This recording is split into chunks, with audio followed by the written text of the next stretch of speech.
All right, hey, it's Paul from China Cash Buyers. We are here in Memphis, Tennessee on Beale Street. There's a blues street. It was basically made by B.B. King. He was the guy who kind of kicked it off. And of course, Elvis Presley, the king, was here. And a lot of live music and people having a good time on Beale Street. At night, this place is totally crazy, just crawling with people. You can hardly get in here. So today we're going to talk on this. This is the Get Rich Slow China Cash Buyers Tour across America. So we're looking at cities that are not yet popular with Chinese and showing how you as an agent can actually take advantage of being a big fish in a small pond rather than being a small fish in a big pond like New York or in Los Angeles. Cities like Memphis, there's a lot of things you can do as an agent. I think a lot of people think like, are Chinese buying or are they not buying? But I think it's basically because they don't know better. Like, would you say the same thing about Americans? Like, are Americans buying or are they not buying in Barbados? No, you'd put up an ad, you'd tell them about your exciting location, you'd say things that were interesting, you'd talk about hospitals, you'd talk about healthcare, you'd talk about good transportation and things that would be attractive to those people, right? And the same thing with Chinese. When you're in an area like Memphis, this is a tourist town. So a lot of people come here, they check out the music, they check out the culture, the Southern culture, they come down here. And there's going to be more and more Chinese tour groups that will be in Memphis, and that's absolutely guaranteed. But what you're not having is you have no real estate agents trying to capture this, basically. So you're on your own, and you have an opportunity to create your own market. So what I would do is, there's a number of things. One is I would position myself as the go-to agent in Memphis. And the way you do that is by a couple things. One is by telling the story of yourself. We talk about that in other videos, is how to create a story that is attractive to Chinese. So we won't go into that one. But with this one, we'll talk about the Memphis story. And that would be the story of music, the story of the South, the story of the architecture. There's some beautiful houses here. One mistake people make with Chinese when they're visiting is they don't know what they don't know. So they don't realize that the visitors here, basically don't know anything. So you're letting them know. You are responsible for showing people what's in Memphis, telling them what's attractive about Memphis. And I would say start out with what's attractive to you, and then you'll slowly sharpen the sword as you move forward. One way I like to think about it is there's a lady in Shanghai, and I don't know her real name, but I've been going there for almost 20 years. She has a little fruit stand, and in China, there's a fruit stand on every 100 meters. There's like fruit stands everywhere. Even in a nightclub area, there'll be a fruit stand. Fruit stands all over the place. No vegetables, just fruits. And they're all the same. They all have exactly the same vegetables, and same fruit. Everything's exactly the same in every Chinese fruit stand. If you walk around, it's like identical. Some of them are nicer, some of them are more dirty, but they're basically exactly the same variety. But there's a lady, and she had a totally different variety. She would order from different parts of China. She ordered dates. She ordered things from overseas, and I stopped at her place when I first got to Shanghai because she had avocados, and nobody had avocados back then. And I love avocados, so coming from California, I'm used to Mexican avocados every day, so every morning. So I'd go to get avocados from her, and I ended up buying all my fruits there. And also, she had vegetables also, so she had a greater variety than the other vendors. She stood out, Now, there was actually a reporter wrote about her, and they called her the avocado lady. So after the avocado lady got famous in the press, I've been going there like over 10 years before that, but she got famous in the press because she was able to stand out in a group of they look exactly the same, right? So she created, by having a little bit of variety and by being a little more friendly to the expats, she created a massive business, and now she sells wine. High-end wine. She sells high-end wine. She sells all kinds of vegetables. She sells all kinds of expensive nuts. And the people next to her are just selling like a super cheap fruit, and they don't have any opportunity. They try to copy her, but everybody knows she was the first. She was the one that provided value when nobody else was providing value. So there's like a real loyal crowd. You see like French housewives just spending hundreds of dollars at the avocado lady's place. It's on Ulamuchi Road if you do go to Shanghai. And ask anybody, they should know the avocado lady. But that's what you want to be. You want to be the avocado lady of real estate in Memphis, or cities like Memphis, is where you are the first one to try to give service to the Chinese. You're the first one to try to understand the needs. You don't have to be perfect. You have to try. And if you're seen as trying, that's fantastic, because the buyers are like, you know, they feel welcome. They'll be willing to meet you and check it out. So we're going to go on to the next spot. So this video will continue. All right, so here we are in front of Sun Studios, which is Sun Studios released the first Elvis Presley record in 1954 in Memphis, Tennessee. And this is a great place to be. And we came here because it's a great story. It's a story that a lot of people don't know. And a lot of people, everybody goes to Graceland, where, you know, Elvis's house, and they check that out. But very few people dig a little deeper like this. So telling stories is a big deal. It's a big deal because it helps to attract people that don't know anything about the area.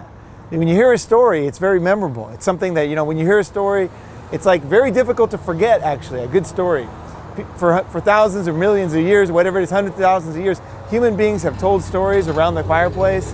And it's something that we always love, and that's what Hollywood really is telling stories. So as a real estate agent, trying to sell to Chinese, what you want to do is you want to tell a story that makes you stand out and makes your area stand out. So I'm just thinking, there is no magic bullet to get Chinese buyers. There's no like one easy way, you put in the coin and out come Chinese buyers. And I think that's what a lot of people want. They want someone who's going to introduce wealthy buyers who want to buy their area right now. They want to buy cash. They don't want to buy next year, the next year. They want to buy right now. Out of all the cities in the world, they think there's somebody out there who has a list of people that are just itching to buy their exact houses, their exact listings that they have. But I can tell you, from my experience, that is not the case at all. You need to transform yourself and your business to make it attractive to Chinese buyers and make it interesting. Something that people want to use, something that feels like they feel wanted, they feel, you know, like their needs are being serviced by you. You know, they feel a connection. So one way you can do that is by telling stories and telling stories about yourself. So what I would do personally, if I was in Memphis and I was trying to get Chinese buyers today, and I remember that this is a never-ending kaleidoscope. So we try, the way that I get a big clientele is by trying new things all the time. I try different things, I implement them, I see what works, what doesn't work, I throw away what doesn't work, and I keep trying, I keep flexible with my mind, and I keep looking at other people's models and slowly sharpening that sword, getting my agency as the agency that's seen as the go-to agency, using many different weapons at the same time. So what I would try if I was in Memphis, right now, just off the top of my head, I would try something like a tour. Because everybody wants to come around, they want to see Memphis when they come here. Chinese tourists, as you know, there's going to be 100 million tourists in America from China in the next few years. 100 million. It's something you've never seen before. No one has ever seen before. There's never been those numbers. There was Japanese tourists back in the day, but they don't anywhere compare it to 100 million. There's only 120 million Japanese total. So we're talking about 100 million Chinese coming. So what I would do, off the top of my head, I would go ahead and set up some kind of a tour where you have like a Memphis history tour, and you also have a housing tour where you show the architecture, the beautiful architecture and history of your area. Maybe set it up every Saturday, say 10 o'clock, have it online in Chinese where it's like every Saturday you're giving this tour. What'll happen though is the best laid plans, right? So what'll happen is you'll get a call from a Chinese traveler who's visiting your area, and they'll probably say something like, it's Thursday night, can you do the tour? And what I would recommend is doing the tour if you're free, if you have free time. And go ahead and show them around, tell them the stories of your area. You're the expert, you know the area. You know what's going on in your area, you know what's interesting. Tell those stories. It doesn't have to cost you a penny. You don't have to take them out to crab dinner. Don't make a big deal. What I would do is make it welcoming, give them what they want, and see how that goes. See how that tour goes, see how it connects. You can go into the Chinese community in Memphis and tell people that what you're doing, let them know that you're doing a tour every week.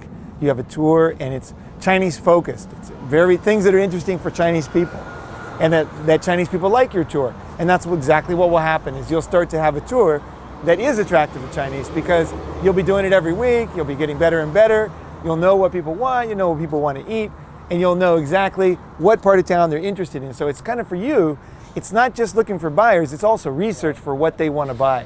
So for you, it's a golden opportunity to have somebody in your car telling you about Chinese culture, telling you about what they want, telling you what's not attractive, because a lot of it's going to be surprising to you, and your stories are going to be surprising to them because you'll be teaching them the real deal about what it's like Memphis, America, or whatever city you're in. So I hope I've given you a couple of good ideas about things you could do to get Chinese buyers. And I want to attack one last thing here, and that is self-limiting beliefs. A lot of people think that it's impossible for them to deal with Chinese investors. They often say things like, I don't speak Chinese, I can't write Chinese, I'm not Chinese, I don't know anything about the market. And there's so many different types of self-limiting beliefs.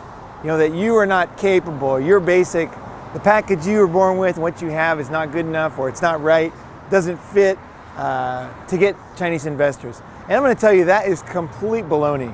You know, I went to China with nothing. I was traveling around the world as a young kid, had nothing. In fact, I ran out of money and ended up selling on the streets like a homeless guy practically, you know, like the worst, lowest level guy selling art on the streets in China. And I built that up into a real estate business of selling to the wealthiest Chinese in Shanghai. So you can do it with the skills that you have. You don't need to know Chinese. There's no magic bullet is the bad news, but you can do it. And you do it by transforming yourself and by understanding your clients and by telling good stories that attract those buyers to you. You don't have to be in Los Angeles, you don't have to be in New York, you don't have to be in London. You can do it at any city in the world. There's nobody really knows, but there's about 1.5, 1.6 billion Chinese people. And they are 90%, between 85 and 90% of the millionaires want to buy overseas. And there's a billionaire created every month in China.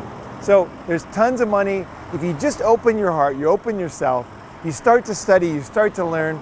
And the last thing you should do is definitely be in a group of people who are also learning themselves. And that's what's great about our members area, is there's a lot of good people. So I often introduce agent to agent. There'll be a buyer in a certain city, and then from another agent who's also studying the course, and we'll introduce them to each other. And also they share ideas, and they often get together. China Cash Buyers members fly around the country and meet each other just to share ideas. Did this work for you? How did that work? What happened when you did this? And we share ideas. So it comes from me, it comes from my team experience. It also comes from our members. And I want to thank you very much for really being so awesome, because the members are so awesome in my course. I cannot even thank you guys enough. Spencer, especially, you are so awesome. I mean, the things you do to bring value to the other members at the same time as studying is just unbelievable to me. So thank you to the members. And if you get in the group, you'll be on the right road. You know, you'll be on the right path. If you can find another group of agents selling to Chinese that can teach you and you can share, that's fine too. But we have a great group, and tell your story and you can do it. You're worth it. You're good enough. Chinese will use you, but you have to transform, and you have to understand before you meet them what they're going to need, what they're going to ask, so that you can answer those questions. Because the one thing about wealthy people is they're not patient. So you have to have the answers, and you have to have them right now. And that's what we do. We prepare you, and then you're ready to rock and roll. So here we are. This is Graceland, Elvis Presley's home, and another great story which anybody from Memphis should definitely be milking to tell the story of Elvis Presley. He's famous in China. Everybody knows Elvis. Elvis is loved everywhere. And don't be afraid of a little schlocky, corny stuff too. If you make a little, a little Elvis video or something, that can go big, especially girls. But keep an open mind, keep trying new things, be in a crowd of people that are all doing it, and you can do it. That's my message today. So signing off, our next stop is Nashville, and thank you for watching. Go to ChinaCashBuyers.com to sign up for the free mini course. There's 3 videos, they're awesome, they're all about an hour long. Study those videos, take notes, and you will be on your way to learning how to build a Chinese clientele. So thank you very much. Paul Salo signing off from Memphis, Tennessee.